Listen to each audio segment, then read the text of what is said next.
പ്രേമത്തിന് ഒരു പകരല്ല. പ്രേമത്തിനൊരു പകരമില്ല. പകരല്ല എന്ന് പറഞ്ഞാൽ ഇപ്പം എന്താ, ഞാൻ നിങ്ങൾക്ക് ചായം കടി വാങ്ങി തന്നത് കൊണ്ട് നിങ്ങൾ എന്നെ ഇഷ്ടമായി. അവൾക്ക് നമ്മൾ വേണ്ട പറഞ്ഞ കാര്യങ്ങളൊക്കെ ചെയ്തു കൊടുക്കുന്നത് കൊണ്ട് അവൾക്ക് നമ്മളോട് ഇഷ്ടമാണ്. ഇതിഷ്ടമാണ്. ഇതെന്തല്ല പ്രേമം എന്ന് പറഞ്ഞാൽ തച്ച് കൊന്നാലും വിടൂല. അതാണ് പ്രേമം. എൻ്റെ പെണ്ണുങ്ങളെ എനിക്ക് ഭയങ്കര ഇഷ്ടമാണ്. രാത്രി ഇഷ്ടം. ഓളെ മുഖത്തേക്ക് നോക്കൽ ഇഷ്ടമാണ്. ഓളെ ഒരു പല്ല് ഇങ്ങനെയും ഒരു പല്ല് ഇങ്ങനെയാണ്. ദന്ത ഡോക്ടറെ പോയി കണ്ടപ്പോൾ ഡോക്ടർ എന്താ പറയുക, ക്ലിപ്പിടാൻ പറഞ്ഞു. അപ്പം എനിക്ക് ക്ലിപ്പിടാൻ ഇഷ്ടമല്ല. എന്തുകൊണ്ട്? അതാണ് എൻ്റെ സൗന്ദര്യം. മനസ്സിലായില്ല. ഞാൻ ക്ലിപ്പിട്ടാലോ സൗന്ദര്യം പോയാലോ? മനസ്സിലായില്ല.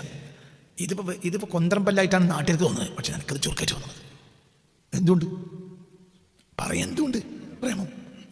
ഇന്ന് വരെയുള്ള നിയമപുസ്തകങ്ങളിലെല്ലാം എഴുതിച്ചത് ഈ ആളാണെന്നാ ഇഷ്ടമുള്ള ആളെന്നാ.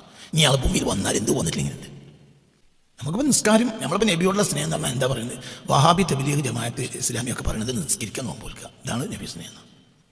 നിസ്കാരം നോമ്പൊന്നും കാണിച്ചു തരാൻ ഈ മനുഷ്യന് തോന്നിട്ടില്ലെങ്കിലോ?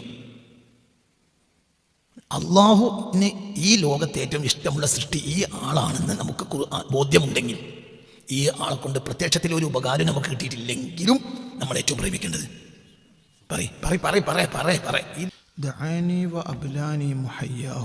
എന്നെ ക്ഷണിക്കുകയും ചെയ്തു, എന്നെ പരീക്ഷിക്കുകയും ചെയ്തു അവിടുത്തെ മുഖം. കുല്ലമാ തബദ്ദ, വെളിവാകുമ്പോഴെല്ലാം സബാനി, അതെന്നെ വലിച്ചു. നഹ്വഹു,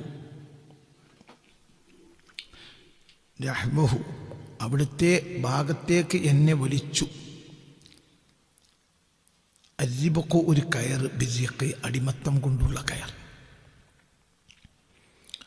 പുണ്യ റസൂലുള്ളാഹി സ്വല്ലല്ലാഹു അലൈഹി വസല്ലം മുഖം എനിക്ക് വെളിവാകുമ്പോഴെല്ലാം ഞാൻ അറിയാതെ ഒരു കയർ എന്നെ അങ്ങോട്ട് വലിക്കുന്നത് പോലെ അനുഭവപ്പെട്ടു. അതായത് നബിയോടുള്ള പ്രേമം. സ്വല്ലല്ലാഹു അലൈഹി വസല്ലം നബിയെ ഞാൻ കാണും. 20-ാം നൂറ്റാണ്ടിലാണ് കവി, 7-ാം നൂറ്റാണ്ടിലാണ് നബി വഫാത്താവുന്നത്. അവർക്കിടയിൽ 13 നൂറ്റാണ്ടുകളുണ്ട്. പക്ഷേ പുണ്യ റസൂൽ സ്വല്ലല്ലാഹു അലൈഹി വസല്ലം തങ്ങളെ മുഅ്മിനീങ്ങൾ കാണും, യഖളത്തിലും മനാമിലും കാണും. കാണുമ്പോഴെല്ലാം ഈ കവി പറയാണ്, എന്ത് ഒരു കയർ, അടിമത്തം കൊണ്ടുള്ള ഒരു കയർ. ആ ഒരു കയർ എന്നെ ആ ഭാഗത്തേക്ക് വലിച്ചുകൊണ്ടേയിരിക്കുകയാണ്. എനിക്കവിടുന്ന് വിടാൻ കഴിയില്ല. ആ മുഖം അതാണ് പറയുന്നത്. താനി എന്നെ ക്ഷണിച്ചു, വാബിലാനി എന്നെ പരീക്ഷിക്കുകയും ചെയ്തു. മുഹയ്യാവോ, അവിടുത്തെ മുഖം. എന്നെ ആ മുഖം ക്ഷണിച്ചു, അവിടത്തേക്ക് ക്ഷണിച്ചു. അവിടുന്ന് ഞാൻ നബിയെ കാണും, യഖളത്തിൽ കാണും, അല്ലെങ്കിൽ മനാമിൽ കാണും. അപ്പോൾ എന്നെ അത് പരീക്ഷിക്കാം. എൻ്റെ പരീക്ഷിക്കുക എന്ന് പറഞ്ഞാൽ എന്താ? എനിക്ക് വിട്ടുപോകാൻ കഴിയില്ല. കുല്ലമാ സബാനി, കുല്ലമാ തബദ്ദ, വെളിവാക്കുമ്പോഴെല്ലാം സബാനി നഹ്വഹു, അവിടത്തേക്ക് എന്നെ വലിക്കുകയാണ്. എന്ത്? അരിബക്കു, ഒരു കയർ, ബിരിയക്ക്, അടിമത്തം കൊണ്ടുള്ള കയർ. ഞാൻ അടിമയാണ്. ആരുടെ? റസൂലുള്ളാഹിന്റെ. എന്നെ വലിക്കുകയാണ് അങ്ങോട്ട്. നബിന്ന് വിട്ടുപോകാൻ കഴിയില്ല. അതൊരടിമയുടെ ഉന്നതമായ അവസ്ഥയാണ്, ഭയങ്കര അവസ്ഥയാണ്. അതാണ് യഥാർത്ഥത്തിൽ പ്രേമം. പ്രേമം എന്ന് പറഞ്ഞാൽ എന്താ? പ്രേമം എന്ന് പറഞ്ഞാൽ ഒരു വലിക്കലാണ്. പ്രേമം ഒരു വലിക്കലാണ്. ഒരു കഴുത്തിൽ കയറിട്ടിട്ട് വലിക്കുന്നത് വേണമാണ് പ്രേമം എന്നറിയാം. മറ്റേ പ്രേമം എന്ന് പറയില്ല. ഇഷ്ടം പ്രേമം രണ്ടാണ്. ഇഷ്ടം അതിൻ്റെ ബിദായത്താണ്. അപ്പോൾ നിങ്ങൾ എനിക്കൊരു ചായയും കടിയും വാങ്ങി തന്നാൽ എനിക്ക് നിങ്ങളോട് ഒരു ഇഷ്ടം തോന്നും. അത് പ്രേമല്ല.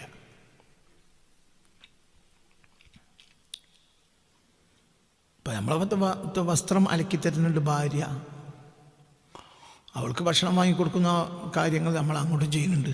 അപ്പോൾ ഓൾക്ക് നമ്മളോട് ഇഷ്ടമുണ്ട്, നമുക്ക് ഓളോട് ഇഷ്ടമുണ്ട്. ഇതെന്തല്ല? ഇത് പ്രേമല്ല, ഇഷ്ടം. ഇന്ന് 99% ആളുകൾക്കും തമ്മിലുള്ളത് ഇഷ്ടമാണ്. എന്തല്ല? പ്രേമല്ല. നമ്മൾ പ്രേമെന്ന് പറയുന്നത് പ്രേമല്ല. പ്രേമത്തിന് ഒരു പകരല്ല. പ്രേമത്തിനൊരു പകരമില്ല. പകരല്ല എന്ന് പറഞ്ഞാൽ ഇപ്പം എന്താ? ഞാൻ നിങ്ങൾക്ക് ചായയും കൂടി വാങ്ങി തന്നത് കൊണ്ട് നിങ്ങൾ എന്നെ ഇഷ്ടമായി. അവൾക്ക് നമ്മൾ വേണ്ട പറഞ്ഞ കാര്യങ്ങളൊക്കെ ചെയ്തു കൊടുക്കുന്നത് കൊണ്ട് അവൾക്ക് നമ്മളോട് ഇഷ്ടമാണ്. ഇതിഷ്ടമാണ്, ഇതെന്തല്ല പ്രേമം എന്ന് പറഞ്ഞാൽ തച്ച് കൊന്നാലും വിടൂല, അതാണ് പ്രേമം.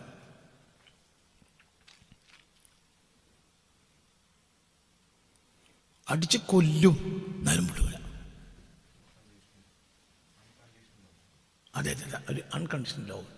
ഒരു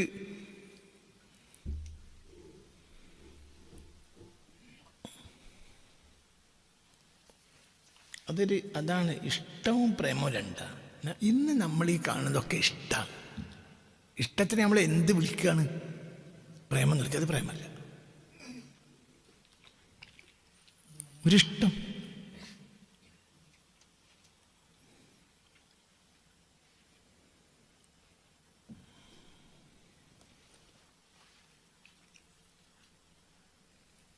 മുപ്പത് കൊല്ലം മുമ്പ് ഒരാൾ എന്നോടൊരു കഥ പറഞ്ഞിട്ടുണ്ട്.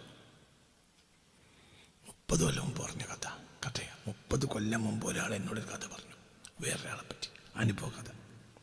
30 കൊല്ലം മുമ്പ് പറഞ്ഞു. ഒരു യാത്രയിലാണ് പറഞ്ഞത്. 30 കൊല്ലം മുമ്പ് ഒരു യാത്രയിൽ വെച്ച്, ഇന്ത്യയിലല്ല, ഇന്ത്യക്ക് പുറത്തൊരു യാത്രയാണ്. അപ്പോൾ ഒരാൾ എന്നോടൊരു കഥ പറഞ്ഞു. അയാളെ സുഹൃത്തിനെ പറ്റി. അയാളെ സുഹൃത്ത് ബോംബെയിൽ നിന്ന് ഒരു കല്യാണം കഴിച്ചു. അങ്ങനെ പുതുമോടി കഴിഞ്ഞപ്പോൾ ഈ പെണ്ണിനെ ഇയാൾക്ക് ഒഴിവാക്കണം. ആർക്ക്? ഈ സുഹൃത്തിന്. അയാൾ മംഗലാപുരത്തിനടുത്താണ് അയാളെ വീട്. ഈ 30 കൊല്ലം ഞാനത് അങ്ങനെ ഓർക്കും, ഇടയ്ക്കിടയ്ക്ക് ഓർക്കും. എൻ്റെ മറക്കാനേ എനിക്ക് ആ സംഭവം കഴിയില്ല. 30 കൊല്ലമായി. ഇന്ത്യയിൽ വെച്ച് വന്നതല്ല. 30 കൊല്ലം മുമ്പ് ഒരു 10 മിനിറ്റ് അത് അയാൾ എന്നോട് പറഞ്ഞിട്ടുണ്ടാകുക. പക്ഷെ അത് ആ 10 മിനിറ്റ് എന്നിൽ ഇപ്പോഴും ജീവിക്കുന്നുണ്ട്. സംസാരം മധ്യ അയാൾ ഇങ്ങനെ പറഞ്ഞിട്ട് ഒരാളെ പറ്റി പറഞ്ഞു. ആ ആളെ ഞാൻ അറിയും. അയാൾ ബോംബെയിൽ നിന്ന് കല്യാണം കഴിച്ചിരുന്നു. പുതുമോടി കഴിഞ്ഞപ്പോൾ ഇയാൾക്ക് ഈ പെണ്ണിനെ ഒഴിവാക്കണം. അപ്പോൾ അതിൽ ആ പെണ്ണിനെ അയാൾ ഉപദ്രവിച്ചു. പക്ഷെ പെണ്ണ് വിട്ടുപോകില്ല. അയാൾ അടിക്കും, ഇങ്ങട്ടിക്കും, എന്തൊക്കെ ചെയ്യും. തല പിടിച്ചിട്ട് ചുമരുമ കുത്തും, ഈ പെണ്ണൊന്ന് ഒഴിവായി കിട്ടാൻ വേണ്ടി. പക്ഷെ പെണ്ണ് ഒഴിവാകില്ല. അങ്ങനെ ഒരു ദിവസം അയാൾ എന്ത് ചെയ്തു? ആരും കാണാതെ ബോംബെയിൽ നിന്ന് നാട്ടിലേക്ക് തിരിച്ചു വന്നു. അപ്പോൾ ഈ പെണ്ണ് വണ്ടി കയറി വന്നു. ഈ പെണ്ണിനെ ഇയാളെ വീട് എവിടെയെന്ന് അറിയില്ല. അങ്ങനെ ദിവസങ്ങളോളം അയാൾ ഈ പെണ്ണ് മംഗലാപുരത്ത് അലഞ്ഞിട്ട് ഇയാളെ വീട് കണ്ടെത്തി. എന്നിട്ട് അയാൾ കുറച്ചാലും പോയി പിന്നെ ഉപദ്രവിച്ചു. അവസാനം കുടുംബത്തിനോട് ആരൊക്കെ വിളിച്ചു പറഞ്ഞിട്ട് അവർ കൊല്ലുമെന്ന അവസ്ഥ വന്നപ്പോൾ അവർ കൈയും കാലും കൂട്ടി കെട്ടിയതുപോലെ കൊണ്ടുപോയി. ഇതൊരു 10 മിനിറ്റ് നേരം ഒരാൾ 1996 ഈ കഥ എന്നോട് പറഞ്ഞിട്ടുണ്ടാവും. കൃത്യമായി പറഞ്ഞ ഒരു 30 കൊല്ലമായി. അത് മറക്കാൻ എനിക്ക് ആ സംഭവം കഴിയുന്നില്ല. ഇതാണ് പ്രേമം. ഇത് പ്രേമമാണ്.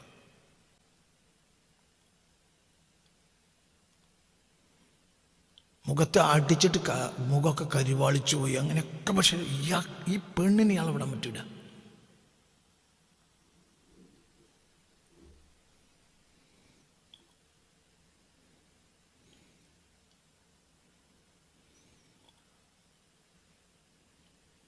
അത് പ്രേമമാണ്. അത് പ്രേമമാണ്. അതിന് പ്രേമം എന്ന് പറയാം.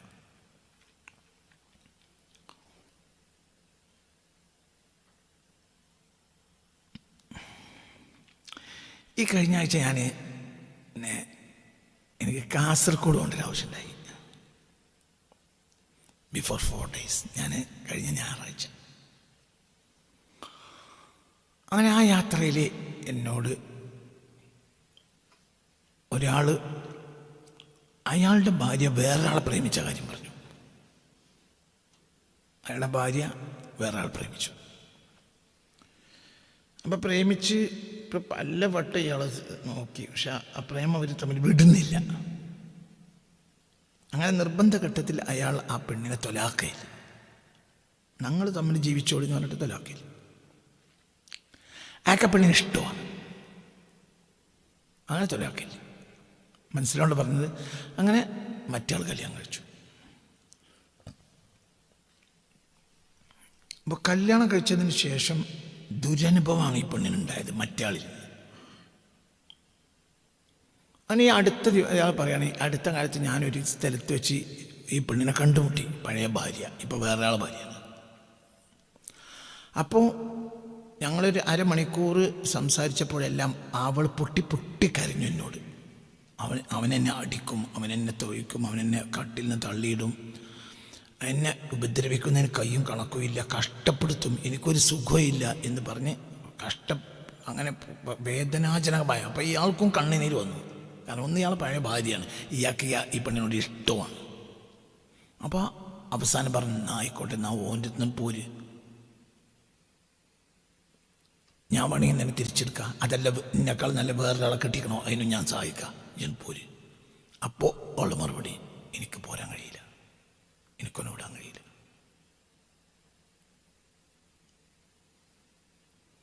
അപ്പോൾ ഇത്രയും നേരം എന്നെ എന്തിനാണ് കഷ്ടപ്പെടുത്തിയത്? ഇനിയിപ്പോൾ എൻ്റെ രാത്രികൾ ഉറക്കമില്ലാത്ത രാത്രികളാവും. എന്തുകൊണ്ട്? എനിക്കിഷ്ടമുള്ള ഒരാളെ വേറെ ആൾ ഉപദ്രവിക്കുന്നുണ്ടെന്ന് കേട്ടാൽ എനിക്ക് സഹിക്കാൻ കഴിയില്ല. അതിന് രക്ഷപ്പെടാൻ തയ്യാറുണ്ടോ? ഞാൻ തന്നെ കെട്ടണം, ഞാൻ കെട്ടിക്കോളാം.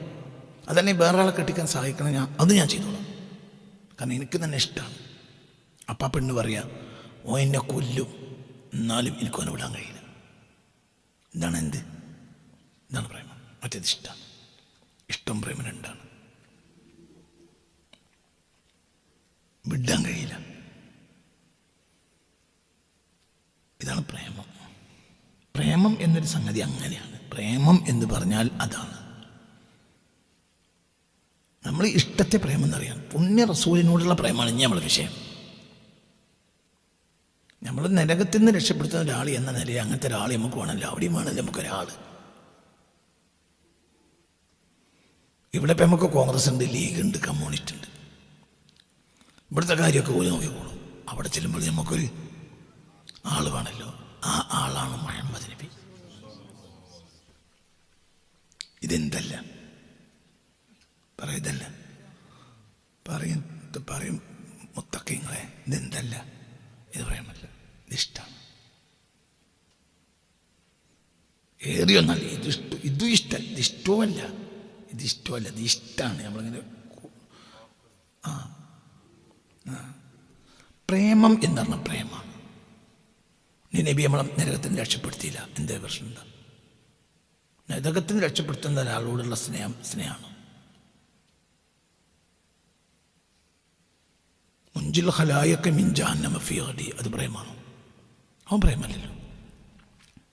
പ്രേമം എന്ന് പറഞ്ഞാൽ ഒന്നും തിരിച്ചാഗ്രഹിക്കണില്ല, അതാണ് പ്രേമം. അയാളിന് എന്ത് കിട്ടിയേക്കാം, പക്ഷേ ഒന്നും അയാളിൽ നിന്ന് കിട്ടുന്ന ഒന്നും ഇയാൾ പഠിക്കണേ ഇല്ല.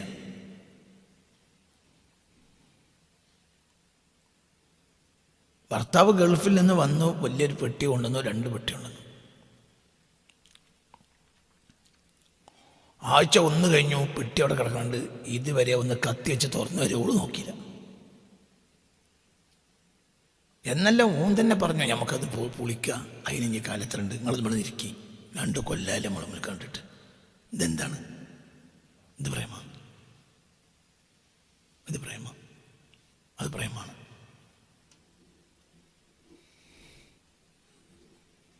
ഇത് അവനോട് കൂടെ ഒന്ന് റൂമിൽ കയറണമെങ്കിൽ ആദ്യം പെട്ടി തുറന്ന് കാണിച്ചു കൊടുക്കേണ്ടി വരും. അത് പെട്ടിയുള്ളതിനനുസരിച്ചാണ് പിന്നീടുള്ളത് ഉണ്ടാകുക.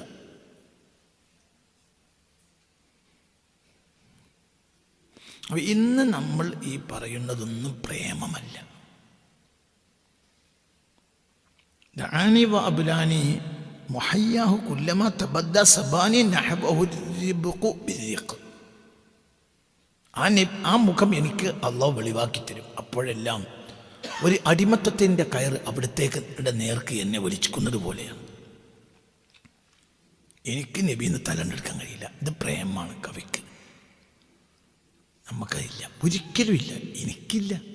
എൻ്റെ കാര്യം കുഴപ്പം, എനിക്ക് അങ്ങനത്തെ പ്രേമല്ല. അതാണ് പ്രേമം. അങ്ങനത്തെ പ്രേമേ പ്രേമാവുള്ളൂ, മറ്റേ പ്രേമല്ല. നമുക്ക് നമ്മൾ കൊതിക്കണം ഇനി നബിയോട് പ്രേമുണ്ടാകാൻ. പ്രേമം എന്ന് പറഞ്ഞാൽ അതിന്മേൽ പകരമില്ല.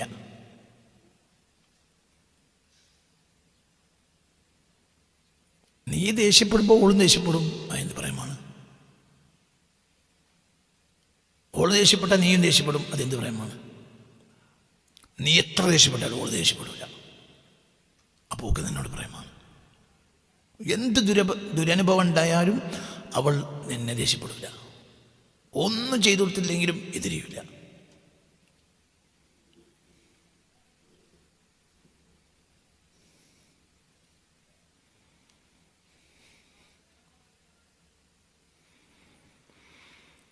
അത് പ്രേമം.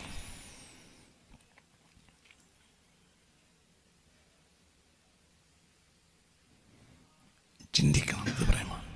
പ്രേമം എന്ന് പറഞ്ഞാൽ പ്രേമം തന്നെയാണ്. ബാബു അബ്രഹാമിൻ്റെ കമ്പളിക്കണ്ടത്തെ കൽഭരണികൾ എന്നൊരു പുസ്തകമുണ്ട്. 2025 കഴിഞ്ഞ വർഷമാണ് മാതൃഭൂമി പ്രസിദ്ധീകരിച്ചത്. ഒരു വർഷത്തിനുള്ളിൽ 75 പതിപ്പുകൾ ഇറക്കി.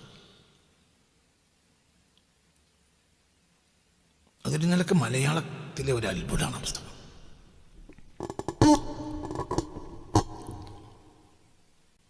അതിൻ്റെ ഒരു സൈഡിലും മുഖ്യമന്ത്രി VD സതീശൻ്റെ, അദ്ദേഹം മുഖ്യമന്ത്രി അല്ലാത്ത ഒരു സമയത്ത് എഴുതിയതായിരിക്കും, എൻ്റെ സമയമായിട്ടില്ലല്ലോ, ഒരു കുറിപ്പുണ്ട്. എനിക്കൊരു പേജ് പോലും ഇതിൽ നിന്ന് കണ്ണീരില്ലാതെ വായിക്കാൻ കഴിഞ്ഞില്ല. അതിലൊരു മേരി എന്നൊരു കഥ, അതൊരു ഓട്ടോബയോഗ്രഫിയാണ്, ഒരു കുടുംബത്തിൻ്റെ കഥയാണ്. അത് നടന്ന കാര്യമാണ്, അല്ലാതെ എന്തല്ല ഒരു മിത്തിനെ വലിച്ചു കെട്ടിക്കൊണ്ടുവന്നതല്ല. കമ്പിളി കണ്ടത്തെ കൽഭരണികൾ എന്നാണ് പുസ്തകത്തിൻ്റെ പേര്. ബാബു അബ്രഹാം, അദ്ദേഹം ഇപ്പോൾ ഫ്രാൻസിൽ സെറ്റിൽഡാണ് അദ്ദേഹം. അപ്പം അതിൽ മേരി എന്നൊരു കഥാപാത്രമുണ്ട്. ഈ മേരിയുടെ ഭർത്താവ് ഒരു ദിവസം മര്യാദക്ക് ജീവിക്കാൻ ഈ സ്ത്രീയെ സമ്മതിച്ചിട്ടില്ല. എന്നും ഈ സ്ത്രീ കഷ്ടപ്പെട്ട് പണിക്ക് പോയിട്ടാണ് കുടുംബം പോറ്റുന്നത്. എന്നിട്ട് രാത്രി കള്ളുടിച്ചെന്ന് തല്ലും. ആ കഥാപാത്രം, ആ പുസ്തകം മുഴുവനും ഒരു ദുഷ്ട കഥാപാത്രമാണ്. പ്രത്യക്ഷത്തിൽ ദുഷ്ടത മാത്രം ചെയ്ത ഒരാളാണ് ഈ കുടുംബത്തിൽ, ഈ മേരിയുടെ ഭർത്താവ്, അതായത് കുടുംബത്തിലെ അച്ഛൻ. അപ്പം അങ്ങനെ അത് അവസാനിക്കുന്നൊരു ഭാഗമുണ്ട്. അവിടെ മേരി മരിച്ചു പോകണം, മേരി മരിക്കുക. അപ്പം മരിക്കുന്ന നേരത്ത് ക്യാൻസറായി മരിക്കുക. മരിക്കുന്ന നേരത്ത് മകൻ ഫ്രാൻസിൽ നിന്ന് വന്നു. അപ്പോൾ മകനോട് മരിക്കുന്നതിന് തൊട്ട് മണിക്കൂറുകൾക്ക് മുമ്പ് മകൻ വന്നപ്പോൾ മകനോട് പറഞ്ഞു, പിന്നെ എന്തു പറയുക, 5000 രൂപയുടെ 12 ചെക്ക് എഴുതാൻ പറഞ്ഞു. അങ്ങനെ 5000 രൂപേൻ്റെ 12 ചെക്ക് എഴുതി കൊടുത്തു മകൻ അമ്മക്ക്. അപ്പം അമ്മ പറഞ്ഞു, ഈ 12 ചെക്ക് അച്ഛന് കൊടുക്കുക, ഇതൊരു വർഷത്തെ അച്ഛൻ്റെ ചെലവാണ്, ഇതിങ്ങനെ പോരാ, അച്ഛൻ്റെ മരണം വരെ ഇങ്ങനെ ചെയ്തിരിക്കണം. മരിച്ചു.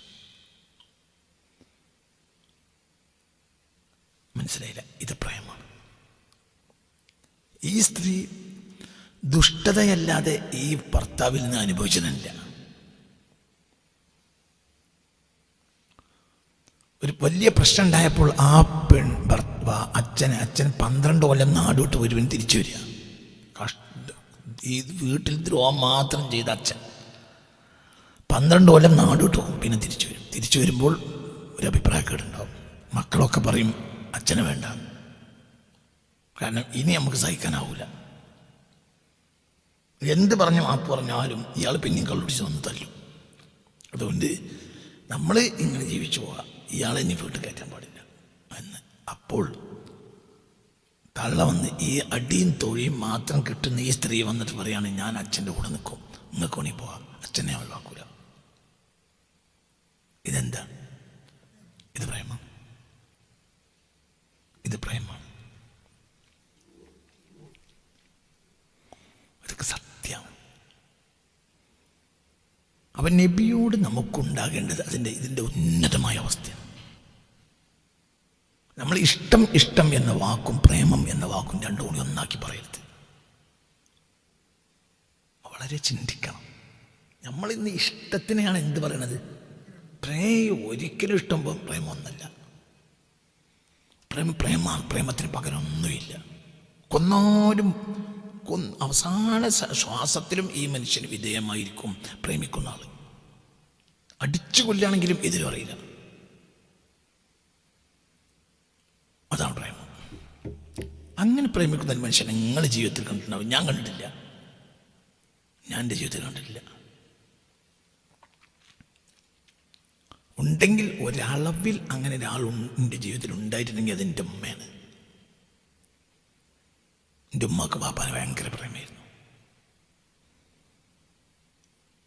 അക്കാലത്ത് അങ്ങനെ ഉണ്ടായിട്ടുണ്ടാവാം. എൻ്റെ ഉമ്മ ഏതായാലും അങ്ങനെയാണ്. എൻ്റെ ആയുസ്സിൽ അങ്ങനെ ഒരാളുണ്ടെങ്കിൽ അതെൻ്റെ ഉമ്മയാണ്. കഷ്ടപ്പാട് മാത്രം ബാപ്പ സമ്മാനിക്കുമ്പോൾ ബാപ്പാക്കെതിരൊരു വാക്ക് പറയില്ല. ഇതിൻ്റെ സൂപ്പർലെറ്റീവായൊരവസ്ഥ. ഇതാണ് നബിയോടുള്ള പ്രേമം. അങ്ങനത്തെ പ്രേമം നമ്മളെ കൽബിൽ നിലവിലില്ല. നിസ്കാരമുണ്ട്, നോമ്പുണ്ട്, പ്രേമല്ല. ഇല്ലെന്നെ എന്ത് പ്രേമമുള്ളത്? നമുക്ക് നബിയോട് എന്ത് പ്രേമമുള്ളത്? അപ്പോൾ ചരിത്രത്തിൽ അപൂർവമായി ഇത്തരം വ്യക്തിത്വങ്ങൾ ഉദയം കൊള്ളും. അവർ സമൂഹത്തിന് പ്രേമം പഠിപ്പിക്കും. അവരെപ്പോലെ ആകാൻ നമ്മൾ ശ്രമിക്കും, പക്ഷെ ആകൂല. അവരെപ്പോലെ ആകാൻ നമുക്ക് കഴിയില്ല. പക്ഷെ അവരെപ്പോലെ ആകലാണ് നബിയെ പ്രേമിക്കൽ. അതാണ് എൻ്റെ അർത്ഥം. നമ്മളാരുമല്ല, ഞാനേതായാലും അല്ല. നമ്മളെ കൂട്ടത്തിൽ ഒരാൾ അങ്ങനെയാണെന്ന് എനിക്ക് തോന്നണമില്ല. ഞാനേതായാലും അങ്ങനെയല്ല. എനിക്ക് നബിയോട് അങ്ങനത്തെ പ്രേമൊന്നുമില്ല. ആഗ്രഹം ഉണ്ടാകണം. നമ്മൾക്ക് ഇത് കാണുന്ന ഇതെന്നല്ല പറഞ്ഞത്. ചില ആളുകൾ പറയാ എന്താണ്, നമുക്കിപ്പോൾ എന്താ പറയുക, ചില ആളുകൾ പറയാ ഖുർആൻ എത്തിച്ചെന്ന ഒരാളാണ്. അപ്പം അതാണ് നമുക്ക് നബി. നിസ്കാരം പഠിപ്പിച്ച ആളാണ്, അതാണ് നബി. സ്വർഗം പരിചയപ്പെടുത്തി തന്ന ആളാണ്, അതാണ് നബി. നരകം പരിചയപ്പെടുത്തി തന്ന അതാണ് നബി. ഇതൊന്നും ചെയ്തില്ലെങ്കിലോ? നബി സല്ലല്ലാഹു അലൈഹി വസല്ലമ ഭൂമിയിലേക്ക് വന്നതല്ല.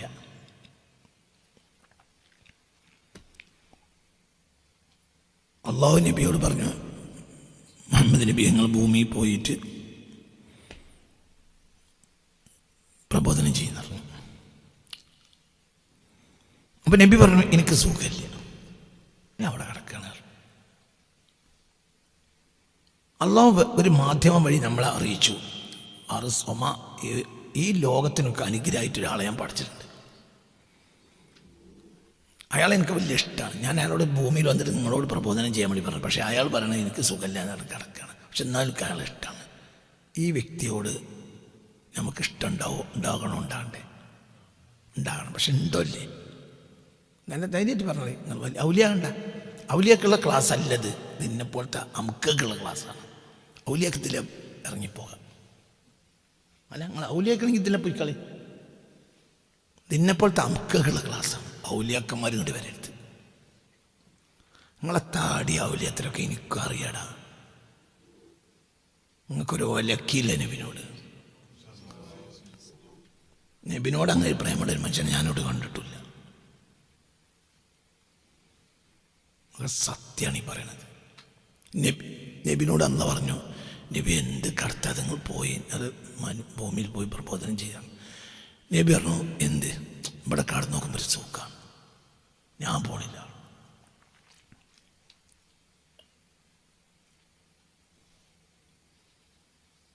അപ്പൊ പറഞ്ഞ കേട്ടില്ല. നബിക്ക് അള്ളാഹിൽ വിരോധമില്ല. കാരണം അള്ളാഹ് അത്ര ഇഷ്ടമാണ് ആരോട്? നബിയോട്. അള്ളാഹു മറ്റു ഖുർആൻ എന്ന മാധ്യമം വേറെ എങ്ങനെയോ നമ്മളിൽ എത്തിച്ചു. നിസ്കാരം അറിയിച്ചെന്നു. ജിബ്രീൽ ഒരു മനുഷ്യരൂപം കൊണ്ടുവന്ന് നമുക്ക് നിസ്കാരം പഠിപ്പിച്ചു തന്നു, നോമ്പ് പഠിപ്പിച്ചു തന്നു, ഹജ്ജും സക്കാത്തൊക്കെ പഠിപ്പിച്ചു തന്നു. പിന്നെ ജിബ്രീൽ എന്ത് പറഞ്ഞു? റഹ്മത്തുൽ ആലമീൻ ഞാനല്ല കേട്ടോ, അത് വേറൊരാളാ. പക്ഷെ ആള് പോരുന്നില്ല, അവിടെ കിടക്കുകയാണ്. ഈ ആളോടാണോ നമുക്ക് ഇഷ്ടം വേണ്ടത്? ജിബ്രീലിനോടോ? നമുക്ക് നിസ്കാരവും ഖുർആൻ കൊണ്ടുവന്നത് ജിബ്രീൽ മനുഷ്യരൂപം കൊണ്ടുവന്നത് ഖുർആനും കൊണ്ടുവന്നു. ആ ഖുർആൻ്റെ അല്ലാഹു പറഞ്ഞു റഹ്മത്തുൽ ആലമീൻ എന്ന ആളുണ്ട് കേട്ടോ, വേറെ സ്ഥലത്തുണ്ട്, പോരാൻ പറഞ്ഞു പോരുന്നില്ല.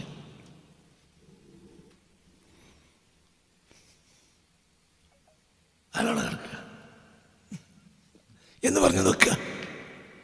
നമുക്ക് നിസ്കാരം നോമ്പ് ഖുർആനൊക്കെ ജിബ്രീൽ വന്ന് കാണിച്ചു തന്നു. ഇതൊക്കെ ഞാനല്ല, ഇടക്കിടക്ക് ജിബ്രീൽ എന്ത് പറയും ചെയ്തു, ഇതൊന്നും പറഞ്ഞിട്ട് കാര്യമല്ല, ഇതൊന്നും ചെയ്യേണ്ടത് ഞാനല്ല, അതൊക്കെ ആ മനുഷ്യൻ ചെയ്യേണ്ടത്. പക്ഷെ മൂപ്പര് കടന്നു നോക്കുമ്പോൾ പിന്നെ എണീക്കണില്ല. സപ്പോസ് അങ്ങനെ വെച്ചാൽ എങ്കിൽ അള്ളാഹു കഴിഞ്ഞാൽ നമുക്ക് ഏറ്റവും സ്നേഹം വേണ്ടത് അപ്പോഴും ഇയാളോടെ നേരം വെളുത്ത് എണീറ്റിട്ട് എണീക്കണില്ല ഭർത്താവ്. 8 മണിയാകുമ്പോൾ ഓള് എണീപ്പിച്ചു, പോയി പണിക്കുപോയി മനുഷ്യ. മൂപ്പര് പണിക്കുപോയില്ല. മൂപ്പര് എണീറ്റ് 9 മണിക്ക് പിന്നെ അവിടെ തന്നെ നടന്നു.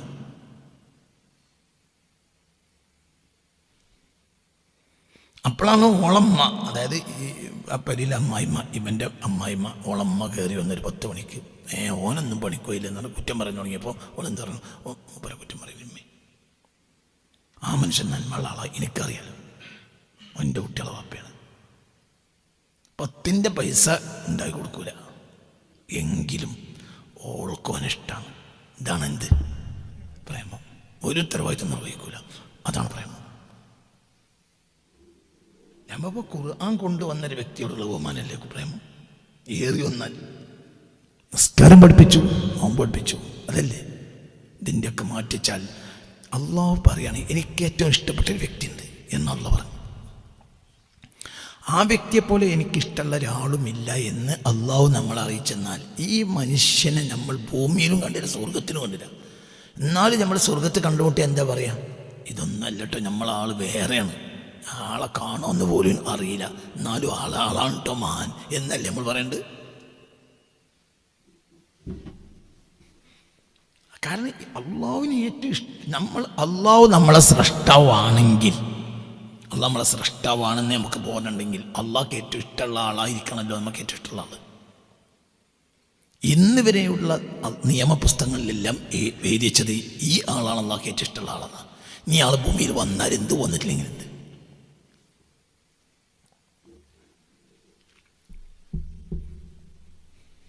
നമുക്കിപ്പോൾ നിസ്കാരം, നമ്മളിപ്പോൾ നബിയോടുള്ള സ്നേഹം എന്ന് പറഞ്ഞാൽ എന്താ പറയുന്നത്, വഹാബി തബ്ലീഗ് ജമാഅത്ത് ഇസ്ലാമിയൊക്കെ പറയണത് നിസ്കരിക്കാൻ നോമ്പ് വെക്കുക, ഇതാണ് നബി സ്നേഹം. നിസ്കാരം നോമ്പൊന്നും കാണിച്ചു തരാൻ ഈ മനുഷ്യൻ കൊണ്ട് വന്നിട്ടില്ലെങ്കിലോ. അള്ളാഹു ഈ ലോകത്തെ ഏറ്റവും ഇഷ്ടമുള്ള സൃഷ്ടി ഈ ആളാണെന്ന് നമുക്ക് ബോധ്യമുണ്ടെങ്കിൽ, ഈ ആളെ കൊണ്ട് പ്രത്യക്ഷത്തിൽ ഒരു ഉപകാരം നമുക്ക് കിട്ടിയിട്ടില്ലെങ്കിലും നമ്മൾ ഏറ്റവും പ്രേമിക്കേണ്ടത് ഇതല്ലേ അള്ളാഹിനോടുള്ള പ്രേമം.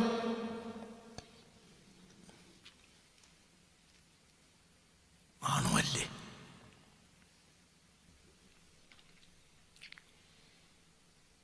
ചിന്തിക്കുക, അതാണല്ലോ പ്രേമം. ഇപ്പം ഉസ്താദ് എന്ന എന്നോട് നിങ്ങൾക്ക് പ്രേമുണ്ട് എങ്കിൽ നിങ്ങൾ ഇവിടുന്ന് ക്ലാസ്സൊക്കെ കഴിഞ്ഞ് പോകുമ്പോണ്ട് അവിടെ എടവണ്ണപ്പാറ അങ്ങാടിയിൽ എൻ്റെ ഒരു മകൻ ചുറ്റിത്തിരിയുന്നുണ്ട്. അപ്പം നിങ്ങൾ വേഗം വണ്ടി നിർത്തി, അത് ഉസ്താദിൻ്റെ കുട്ടിയല്ലേ, അത് എന്താ ഇവിടെ കറങ്ങുന്നത്, ചെന്ന് ഇറങ്ങിയെന്നാ കുറച്ച് നേരം വണ്ടിമ കയറ്റി ഇവിടെ കൊണ്ടുവന്നാക്കി. ഒരു വെയിലത്ത് നിങ്ങൾ വെണ്ടി എണ്ണ കത്തിച്ച് ഇവിടെ കൊടുത്താക്കി, ഇവിടെ കൊടുന്ന് വിട്ട് ഉസ്താദിനെ ഏൽപ്പിച്ച്. ഇന്നെപ്പോലും മുഖം കാണിപ്പിക്കൽ നിങ്ങൾ ഇഷ്ടമല്ല, കാരണം ഉസ്താദിൻ്റെ കുട്ടി അങ്ങനെ കറങ്ങാൻ പാടില്ല. ഇതാണല്ലോ സ്നേഹം. അല്ലാതെ നിങ്ങൾ അവിടുന്ന് വണ്ടി ഓവർലോഡ് ഇല്ലാതെ ബാക്കിലൊന്നും ആളിരിക്കാതെ നിങ്ങൾ പോന്നപ്പോൾ എൻ്റെ മകനെ ഇടവണ്ണപ്പാർന്ന് കണ്ടാൽ അപ്പം നിങ്ങൾ കയറ്റി, അതിന് പ്രേമം എന്ന് അറിയുമല്ലോ, അത് നമ്മൾ ആരും കയറ്റുമല്ലോ. നിങ്ങൾ ഇടവണ്ണപ്പാർന്ന് കൊണ്ടേട്ടിന്നും പിന്നെ 3/4 മണിക്കൂർ പിന്നെയും വെയിലത്ത് തിരിച്ച് എണ്ണ കത്തിച്ച് ഇവിടെ കൊണ്ടുവന്നാക്കി. ഇതെന്താണ്? ഇത് സ്നേഹമാണ്. കാരണം എന്തുകൊണ്ട്? ഉസ്താദിന് ഏറ്റവും ഇഷ്ടമുള്ള ഒരാളാണ്. ഇതുകൊണ്ട് നമുക്ക് പല പ്രയാസങ്ങളും ഉണ്ട്. നമ്മളോട് 10 മിനിറ്റ് കൊണ്ട് നിങ്ങൾ വരുന്ന നിങ്ങളെ ഭാര്യ കല്യാണത്തിനൊക്കെ ഒരുങ്ങിക്കാണ്, അവിടെയാണ് നിങ്ങൾ പിന്നെയും 3/4 മണിക്കൂർ തിരിച്ചും അങ്ങോട്ട് പോണത്. അത് ഉസ്താദിനുള്ള ഇഷ്ടമാണ്. മറ്റേത് ഓവർലോഡ് ഒരു ആ ബാക്കിലില്ലെങ്കിൽ ഓനെയും കൂടി കയറ്റാം, അതെന്ത് പ്രേമമാണ്?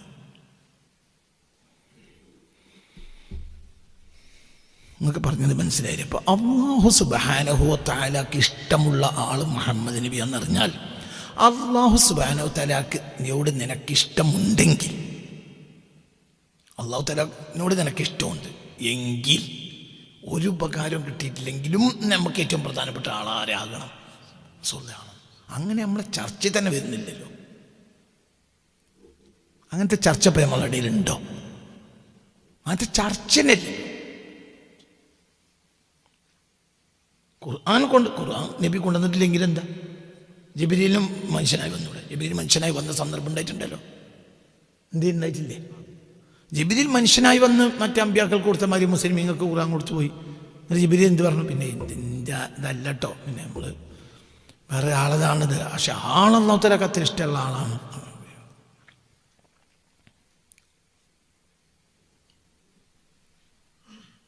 അല്ലാഹു സുബ്ഹാനഹു വ തആലയാണ് നമ്മുടെ രക്ഷിതാവ്, നമ്മുടെ സ്രഷ്ടാവ് എന്ന് ബോധ്യമുണ്ടെങ്കിൽ, അള്ളാഹ്ക്ക് ഏറ്റവും ഇഷ്ടപ്പെട്ട ആള് നബിയാണെന്നുമെങ്കിൽ, പിന്നെ ബാക്കിയുള്ളത് ചർച്ചനല്ലോ.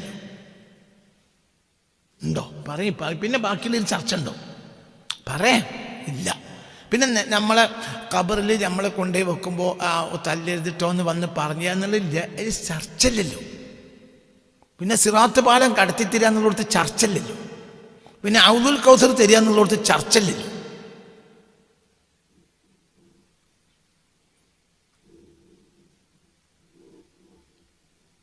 നമ്മൾ സത്യത്തിൽ കാര്യങ്ങളെ മനസ്സിലാക്കിയതേ ഇല്ല. ഇവിടെ കവി പറയുന്നത് ആ പ്രേമാണ്. ദഅനി വഅബ്ലാനി, ദഅനി വഅബ്ലാനി മുഹയ്യാഹു കുല്ലമാ തബദ്ദാ സബാനി നഹുഹു ദിബ്ഖു ബിദ്ദിഖ്.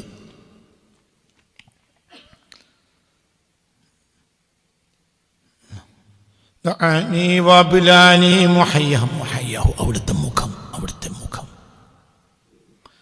ദഅനി വഅബ്ലാനി മുഹയ്യാഹു കുല്ലമാ تبدى سباني نحوه اللبق باللق فما كجبين الهاشمي محمدي وما كمحياه من الحسن واللطف فما كجبين الهاشمي محمدي. മുഹമ്മദ് എന്ന മനുഷ്യൻ്റെ നെറ്റിത്തടം പോലെ വേറൊരു നെറ്റിത്തടവുമില്ല. ലോകത്തെ ഏറ്റവും നല്ല നെറ്റിത്തടം മുഹമ്മദിൻ്റെതാണ്. മുഹമ്മദ് മുസ്തഫാൻ്റെ നെറ്റിത്തടം അത് ഇടക്കിടക്ക് കാണുകയാണ് ഞാൻ. എന്തായിൻ്റെ ഭംഗി. വമാക മുഹയ്യാഹു, ആ മുഖത്തെ പോലെ വേറൊരു മുഖവുമില്ല. മിനൽ ഹുസ്നി, സൗന്ദര്യത്തിലും വരിഫ്ഖിൻ, മാർദ്ദവത്തിലും. എന്തോ ഒരു ഭംഗിയാണ്, എന്തൊരു അഴകാണ് നബിയുടെ മുഖത്തിന്. അത് പ്രേമാണ്. പ്രേമം തലയിൽ കയറി കഴിഞ്ഞാൽ പിന്നെ സൗന്ദര്യം മുഴുവനും അവിടെ കൂടും. നിങ്ങൾക്ക് പറഞ്ഞത് മനസ്സിലായോ? അതെ. പ്രേമത്തിനൊരു കാരണം, പ്രേമം. എൻ്റെ പെണ്ണുങ്ങളെ എനിക്ക് ഭയങ്കര ഇഷ്ടമാണ്. ലോകത്തെ ഇഷ്ടം. ഓളെ മുഖത്തേക്ക് നോക്കൽ ഇഷ്ടമാണ്. ഓളെ ഒരു പല്ല് ഇങ്ങനെയും ഒരു പല്ല് ഇങ്ങനെയാണ്. ദന്ത ഡോക്ടറെ പോയി കണ്ടപ്പോൾ ഡോക്ടർ എന്ത് പറഞ്ഞു? ക്ലിപ്പിടാൻ പറഞ്ഞു. അപ്പം എനിക്ക് ക്ലിപ്പിടാൻ ഇഷ്ടമല്ല. എന്തുകൊണ്ട്? അതാണ് എൻ്റെ സൗന്ദര്യം. മനസ്സിലായില്ല? ഞാൻ ക്ലിപ്പിട്ടാൽ ആ സൗന്ദര്യം പോയാലോ? മനസ്സിലായില്ല? ഇതിപ്പോൾ കൊന്തറമ്പല്ലായിട്ടാണ് നാട്ടിലേക്ക് തോന്നുന്നത്. പക്ഷെ എനിക്കത് ചുരുക്കായിട്ട് തോന്നുന്നത്. എന്തുകൊണ്ട്? എന്തുകൊണ്ട്? പ്രേമം. ഞാൻ ഹബീബാ നബി സല്ലല്ലാഹു ഇത് കൊന്തറമ്പല്ല. ലോകത്തെ ഏറ്റവും വലിയ സുന്ദരൻ മുസ്തഫ നബിയാണ്. ഫമാക ജബീനിൽ ഹാഷിമി മുഹമ്മദി, മുഹമ്മദ് എന്നാളുടെ നെറ്റിത്തടം പോലെ വേറൊരു നെറ്റിത്തടമില്ല. വമാക മുഹയ്യാഹു, അവിടുത്തെ മുഖം പോലെ വേറൊരു മുഖവുമില്ല. മിനൽ ഹുസ്നി വൽരിഫ്ഖി, അഴകിലും മാർദ്ദവത്വത്തിലും. വല്ലാത്തൊരു സൗന്ദര്യമാണ് റസൂലുള്ളാഹിന്റെ മുഖത്ത്. ഒന്ന് ഹഖീഖത്തിൽ തന്നെ അങ്ങനെയാണ്. രണ്ട് പ്രേമുള്ളതുകൊണ്ട് നമുക്ക് അതിനേക്കാളും വലിയൊരു സംഗതി വേറെ ഇല്ല.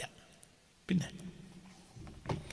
فماك جبين الهاشمي محمدي وماك محياه من الحسن والرفق ينسيك عن جيداء لم يا أساجيا لها الطرف كالبرغوز والثغر كالبرق ينسيك.